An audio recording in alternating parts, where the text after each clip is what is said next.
equations. Let's start with the definition.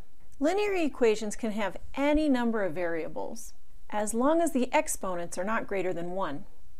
For example, you could have y equals 5, that's a linear equation, or x plus 3y equals negative 2. How about 8x minus 7y equals 12? That's also linear.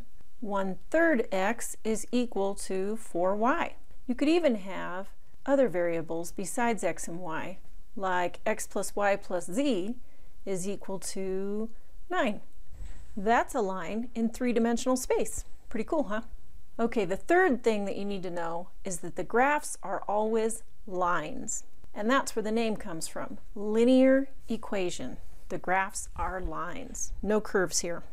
The standard form for writing linear equations is like this. Some number times x plus some number times y is equal to a number.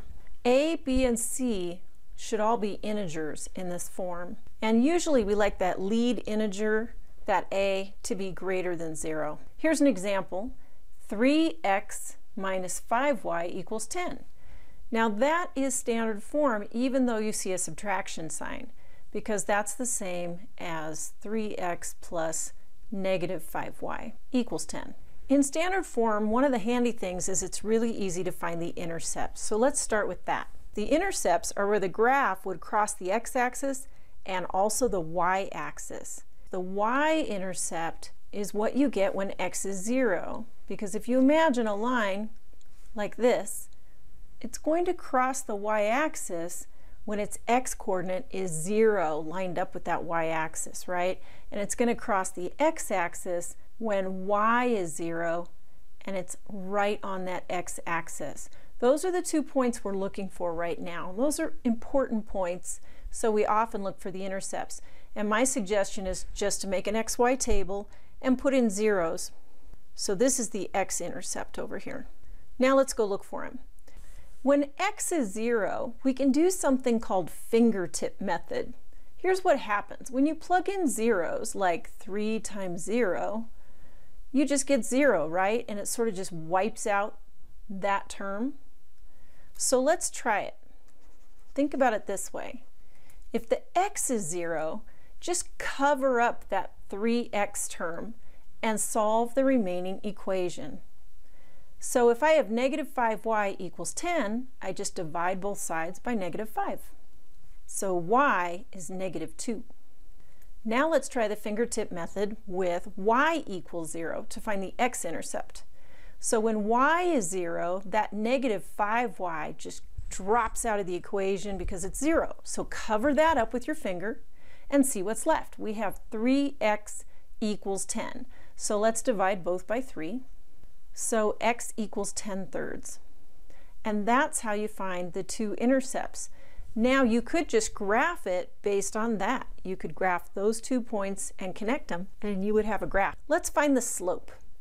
The slope formula is change in y over change in x. Now I haven't used that symbol before. That's the delta symbol. It's Greek and we use it in math to mean the difference or the change between things.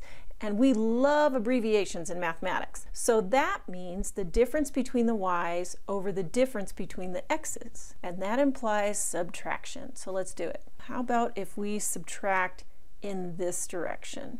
So I'm going to do 0 minus negative 2 over 10/3 minus 0. Let's simplify that. So in the top, that turns into addition. So I've got 2 over 10/3. Well, when I divide by a fraction, we can flip and multiply. So that's equal to 2 times 3/10. And I can do a little reducing. So I'm getting 3/5 here for the slope.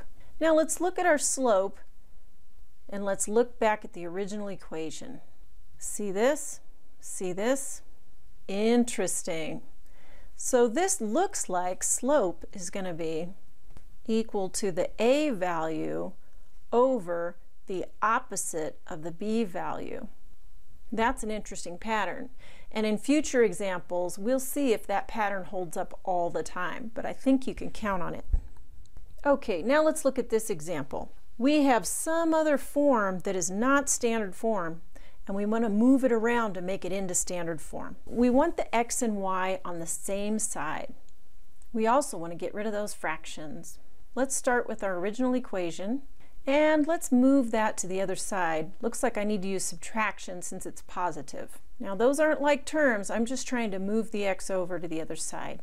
The y has a positive 1 in front of it, so we're going to write it like that. And negative 8 is all by itself on that side. This is almost standard form, but I'd like to make the first term positive, and I'd like to get rid of that 4. Making the first term positive is easy. Just multiply the whole thing by negative 1. Everything changes to its opposite.